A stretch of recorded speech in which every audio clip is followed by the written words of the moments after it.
Savez-vous que le fait de reconnaître, d'accueillir et d'accepter nos émotions est le chemin vers la non-violence et le bonheur? Alors je vous propose d'identifier les sensations qui accompagnent nos émotions et les besoins insatisfaits qui en sont à l'origine.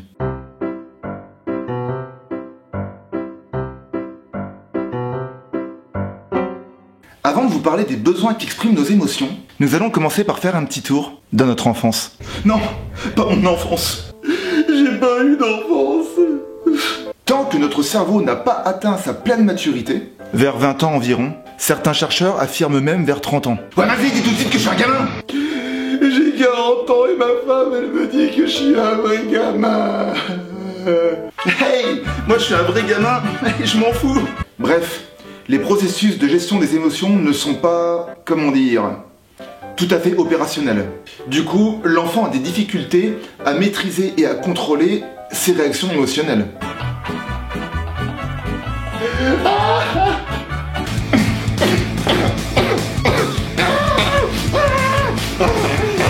Parenthèse spéciale pour les parents, soyez indulgents avec vos enfants et laissez la nature faire son chemin.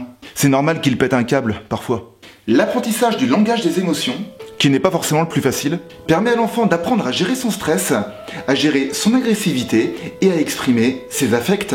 Par ailleurs, un enfant qui enfouit ses émotions... Non mais de manière, c'était comme ça toute mon enfance.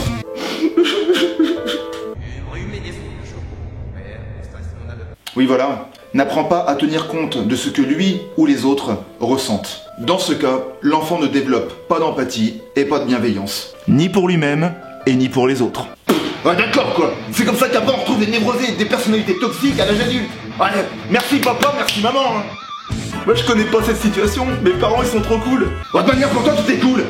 M'énerve lui. Quand un enfant apprend à repérer ses émotions et à repérer le message envoyé par son corps, il arrive mieux à s'adapter et à comprendre ce qui compte pour lui, mais aussi pour les autres. Alors, voyons maintenant ce qu'expriment nos émotions. Ah bah c'est pas trop tôt. Bah tiens, commençons par la colère. Les causes de la colère sont multiples. Ah ça je le fais pas dire. Mais retenons que la frustration, l'injustice ou l'impuissance face à une situation génère cette émotion. Vous commencez par avoir une respiration rapide. Vos yeux se froncent. Votre mâchoire se resserre. Et vous ressentez des contractions dans tout votre corps. Au final, votre colère exprime que vous avez besoin d'être écouté et compris. En fait, vous avez besoin de décharger l'énergie qui est en vous. Pour cela, vous pouvez crier, écrire ou courir. Oui, c'est ça. Inscrivez-vous dans une salle de sport. Et maintenant, parlons de la tristesse. Moi, je croyais qu'on m'avait oublié. Une perte, une séparation ou un échec sont souvent à la source de cette émotion. J'ai perdu mon téléphone. En général, les larmes commencent à monter. Vous avez la gorge nouée et vos lèvres sont tremblantes. Des idées noires peuvent aussi survenir.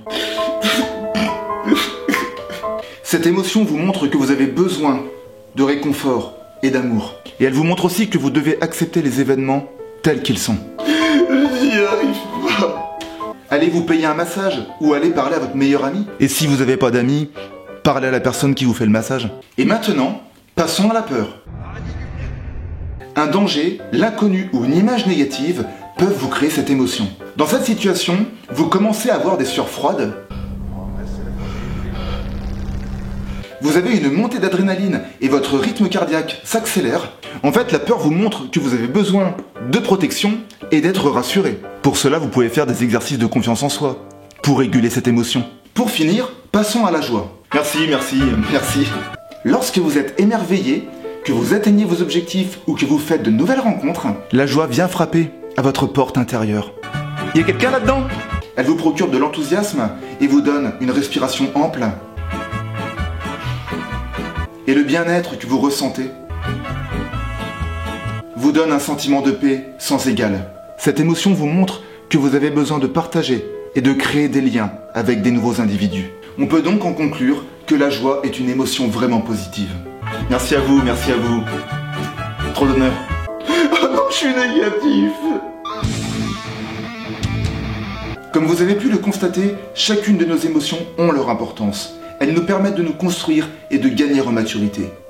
Mais encore faut-il apprendre à les écouter. Et nous, on veut les combattre. T'inquiète, on se retrouve dans la prochaine vidéo.